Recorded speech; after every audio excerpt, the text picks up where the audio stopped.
аты дагы эр жигиттин канаты дагы досу дагы жылкы деп билген да, бирок кыргыздар ошол өзүнүн канатын досун дайыма союп жеп келген да. Дайыма союп жеп келген.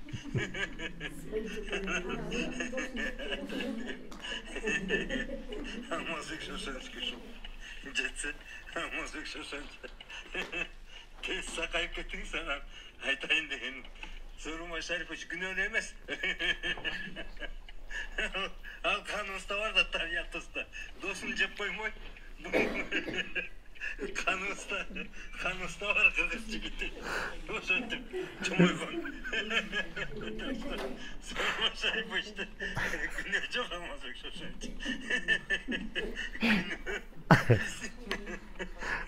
Табиятыбызда.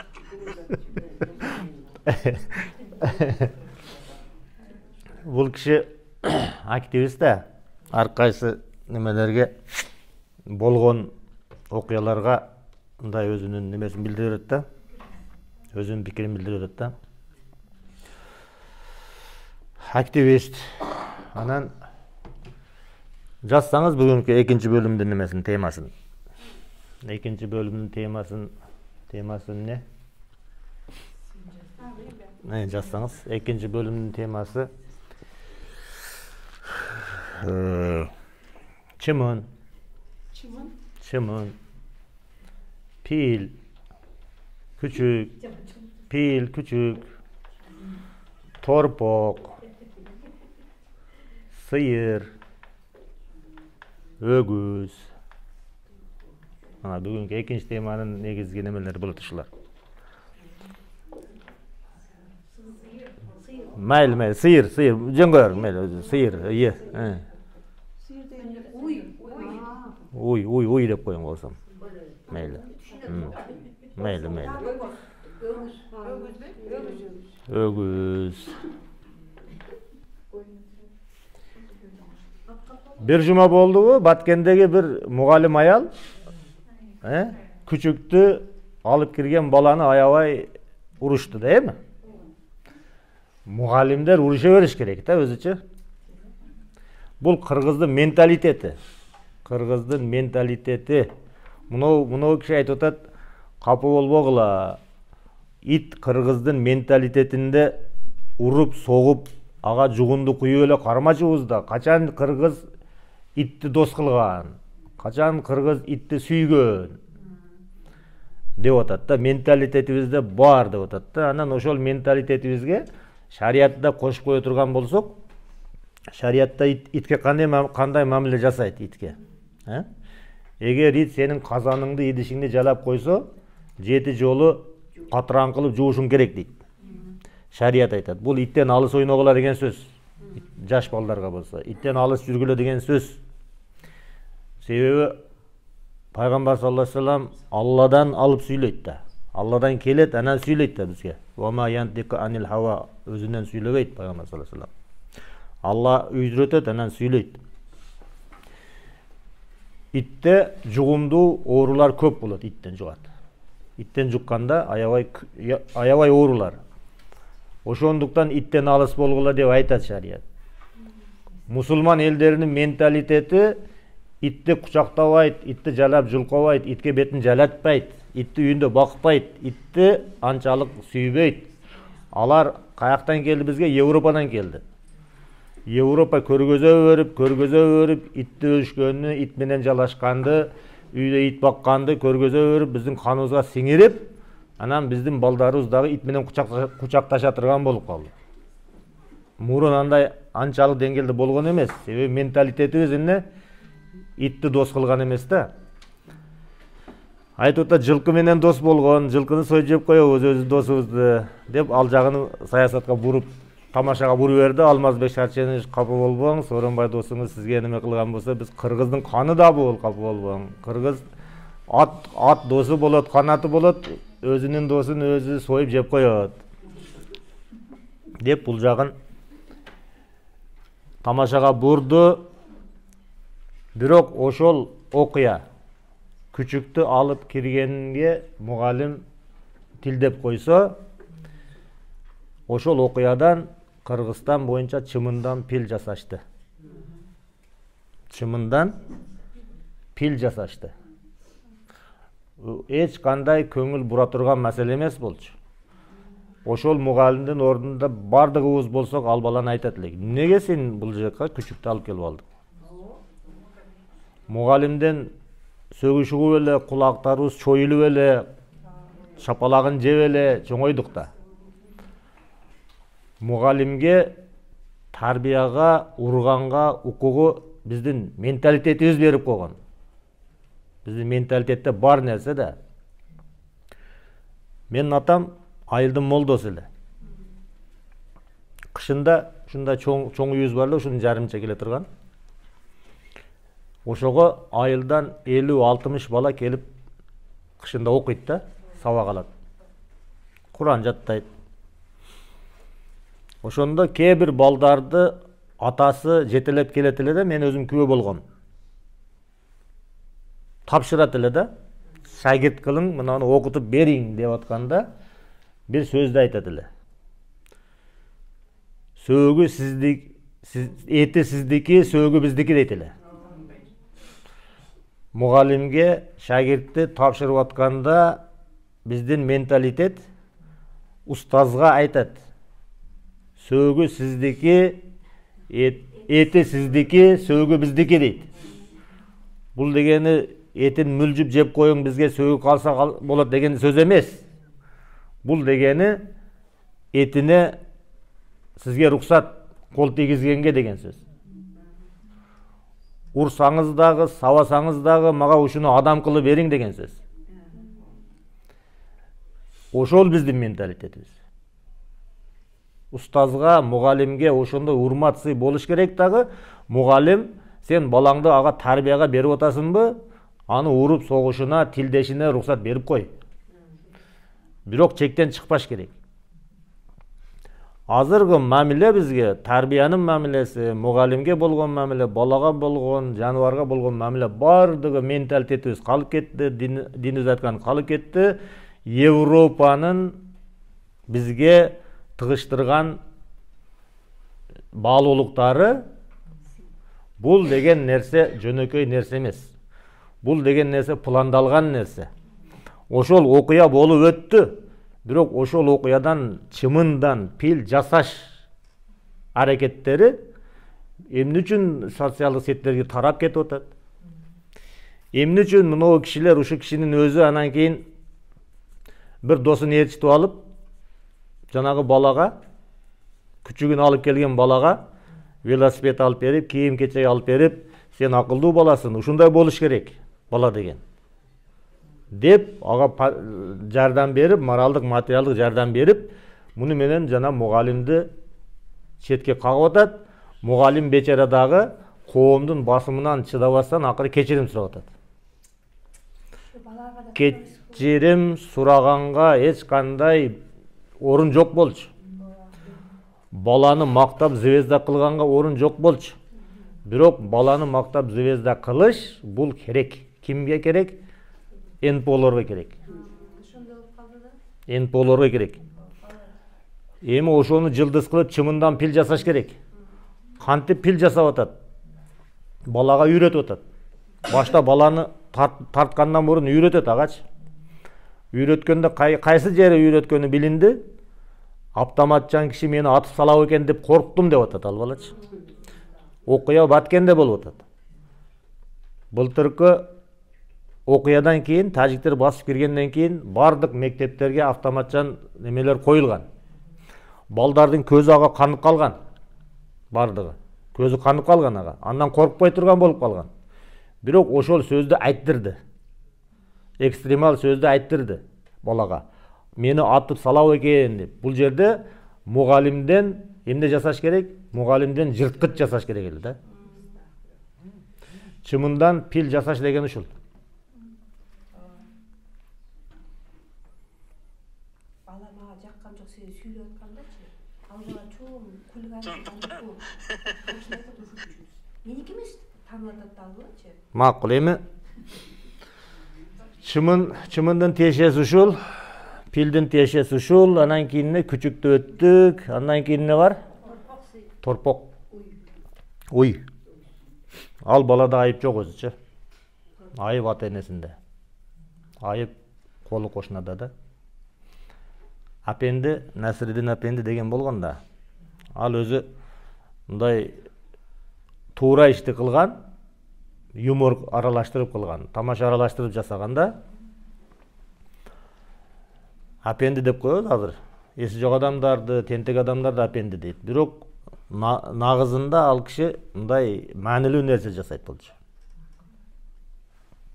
Бир күнү Торпок жибин үзүп, майкандап, Торпок жибин үзгөндөн кийин белгилүү да эмне болушу. Бар жокту тарактатып, сүттү төгүп, тооктарды үркүтүп, эгиндерди майкандап жүргөн. Анан апенди келип эмне кылды? Келип сойулду алып, уйду чаба баштады да. Уйду чаба баштады. Торпокко тийишпесен уйду чаба баштады. Анан аялы сурайт, эмнеге сиз Торпок тополоң кылса уйду чабып атасыз десе, суу башынан ылайка болот да деген да. Суу башынан ылайка болот. Ушунда айып дейт да. Уйду чапкан. Ошонун ата энесин чабыш керек. Атасы жок экен, энеде айып. Ошо күчүк менен ооз мурун өбүштүрүп койгон. Эгер энеде болбосо айып. Эгер энеде болбосо атада айып, эгер ата жок болсочу кимде айып? Ата жок болсо кимде айып? Эне өзү эч нерсени билбеген болсо кимде айып? Мынау көчө. Мынау көчө. Мынау жерде баягы жаш баланын үйү да. Ким болсо болсун да кыз бала кылып коелу, Жамиля дейлик, мисалы. Жамиля туулду ушул жерде. Ата энеси жанагы апенди уйду ургандай ата энесин баланын кылыгы үчүн ата энесин сабаш керек болот да. Себеби ал ата энеден үйрөндү да. Макул мунун атасы жок. Атасы жок болсо 1 2 3 4 5 6 7 8 9 10 бул жактан 10 бул жактан 10 1 2 3 4 5 6 7 8 9 10 бул жактан 10 бул жактан 1 2 3 4 5 6 7 8 9 10 1 2 3 4 5 6 7 8 9 10. Мына кызга 40 үйдөн тыюу деген ушул. Туурабы? Кызга 40 үйдөн тыюу деген ушул. Ата энеси ага тарбия бере албадыбы? Бу Жамиля мына кошунуга кирди, буга кошунуга кирди, ушул территория муну чоңое турган радиус ушул. Ушул 40 үйдүн бардыгына муну тарбиялаганга, какус-кокус кылганга уруксат.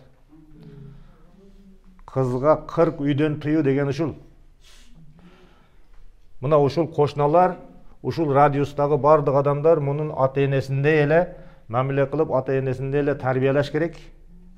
Ата энесиндей эле кулагын чоюш керек. Какус-кукус кылып койсо деле буга ата эне наразы болбош керек. Ошондой болгон мурда тарбия. 40 үйдөн тыюу болгон. Ар бир перзентке. Азыр ата энеси да тарбия бере албай атат. Мугалимдер да тарбия бере албай атат. Эми өгүзгө келдик, Өгүз.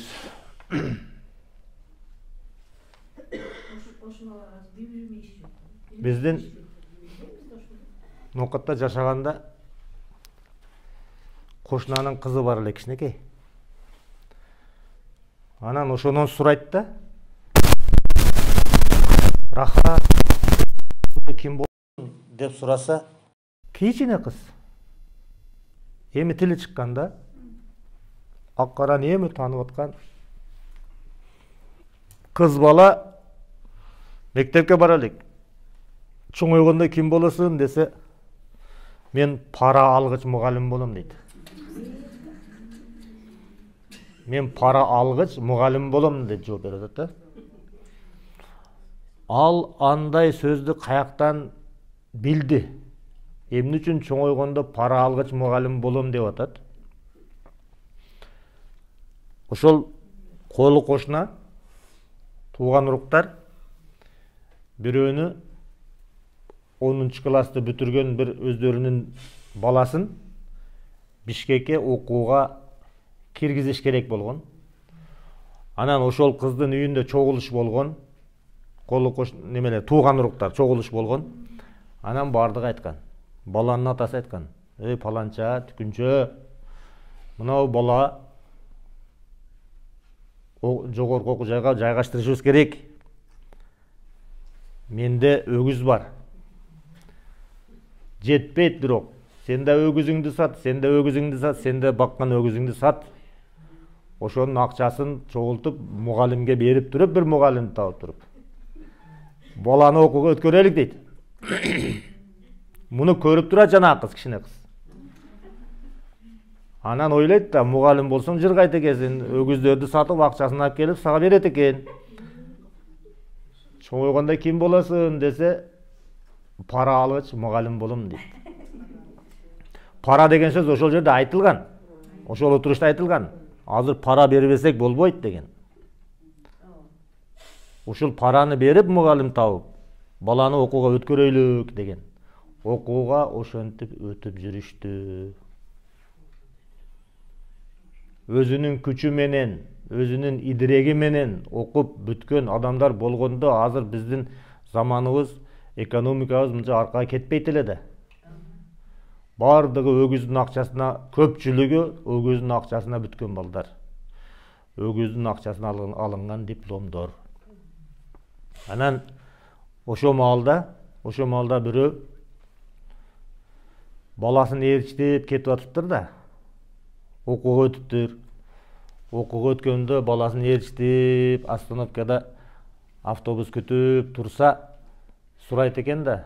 Паланча, эмне балаң окууга өттүбү? Баланы ээрчитип каяка дейт экен. Бул кадырды ээрчитип каяка десе, бул бала эмес, бул өгүз дейт экен. Мал ачуусу, жан ачуусу да. Өгүз кеткен. Балам окуй алабы, өгүздүн акчасын актайбы, актабайбы деп турган, эси дарыда өгүз. Анан баланы ээрчитип каяка десе, бул бала эмес, бул өгүз деп атат. Анан ошол өгүздүн акчасына окууга кирди.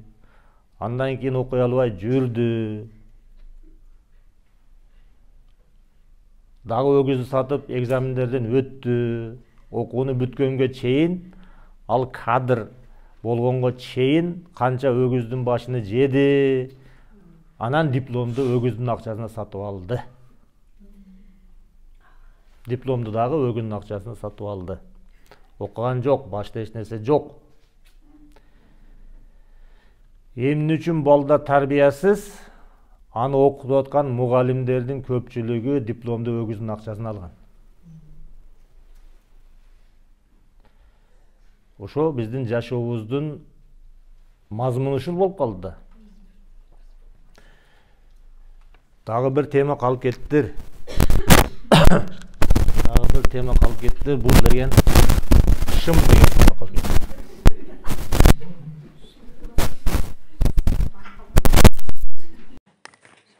Шым тема калып кеттир.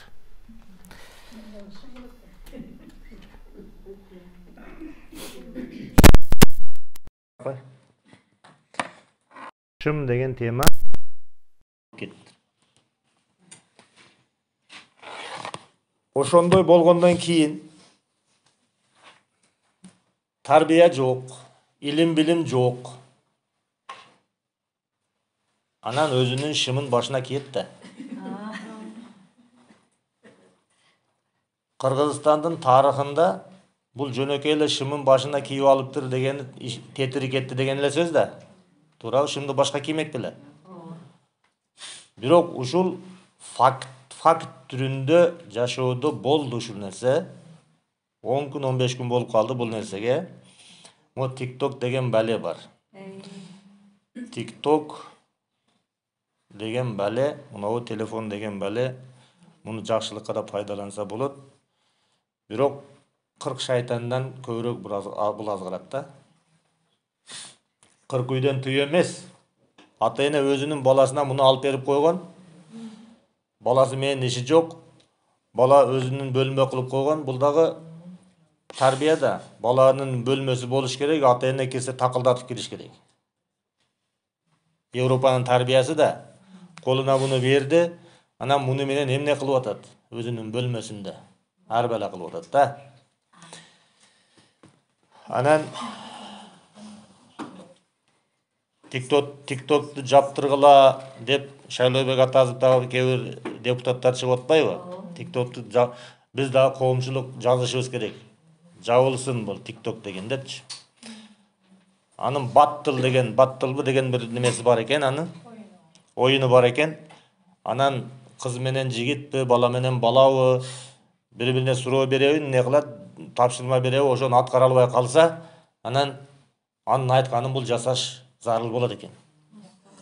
Бир жигит менен бир кыз ошондой баттыл ойноп туруп, анан кийин бала айтты да, эми деди, шымыңдын ичинен кие турган ички бир карыш кийимиңди башыңа кий деди.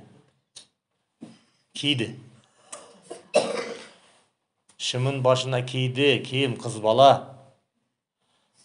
Кийинде бизде болду, ошо мусулмандарда болду ошол нерсе. Шымын башына кийген заман болду. Эмненин кесепети? Мына ушунун кесепети. Анан ошонун дагы, ошо баланын дагы, ошо кыздын дагы диплому болуш керек эле. Жогорку окуу жайды бүткөн, диплому бар болса керек эле. Эмне үчүн ошол илим, ошол диплом пайда бербей атат? Өгүздүн акчасына алынган диплом. Акчага сатып алынган диплом. Окулган диплом эмес. Ошондой болуп атат. Бардыгыбызда бала бар, кыз бар, небере бар. Этият болушубуз керек да. Азыр ошол ички кийимин башына кийип атат. Анан ызы-чуу болуп кетсе, кечирим сурап чыгып атат. Ошо болбой койсо болот эле го. Себеби эмне? Себеп ошол эле жанагы өгүздүн акчасы менен окуган, башында эч нерсе жок, диний тарбия жок. Мектептерге ыйман сабагы деп коом талап кылды. Ыйман сабагынын ордуна диндер тарыхы деген бир предмет кирип атат. Дагы эле динден коркуп турабыз да, Мына динсиз жашоо биздин шымыбызды башыбызга кийдирип койду.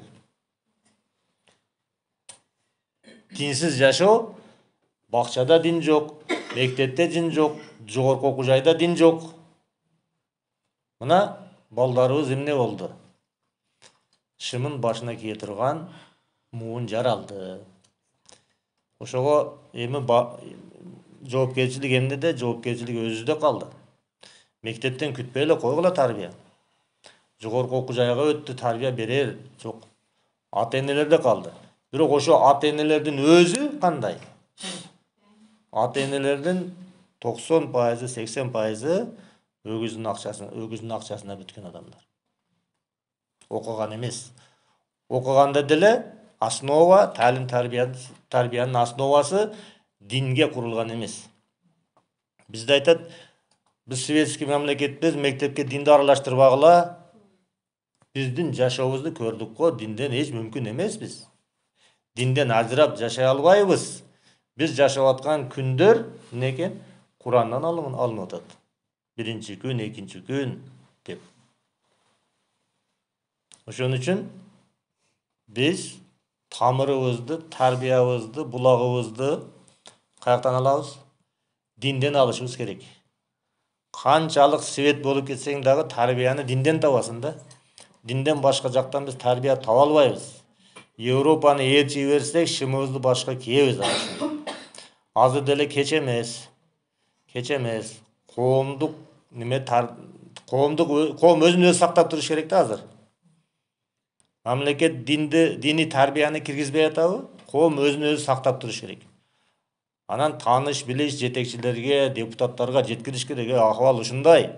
Шымыбызды башка кийип калдык. Дагы кайсы чекке жетишибиз керек? Биз бузукулуктун кайсы чегине жетишибиз керек?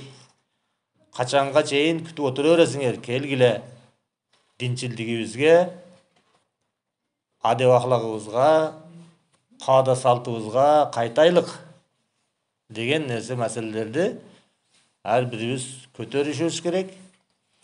Өзүбүз үй бүлөдө, тарбияда бекем болушубуз керек. Sallallahu ta'ala aleyhi ve ala alihi ve sahbihi ecmain. Ahir da'vana